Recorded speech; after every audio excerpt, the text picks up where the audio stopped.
banker ballen ut av målet etter 48 minutter spill. Like før pause får samme mann gå utretta over store deler av banen.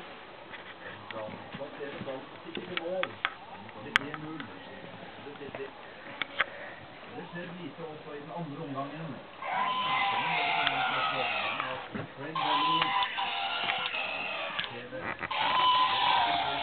Her får den tredje muligheten å skåre. Men det går ikke.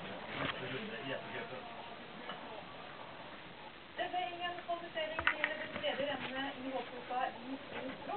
Den måtte avgjøres på grunn av kraftig vind og snøvær. Det ble hoppet en treningsrunde, men Nien fant ut at forholdene var for ugjørende til kvalifiseringen, som er uten utviklet for Norge. Den kan vi finne på NRK1, og så den starter i 1985. Herrelandet har det vært en kammerflott i dag ved fleste steder.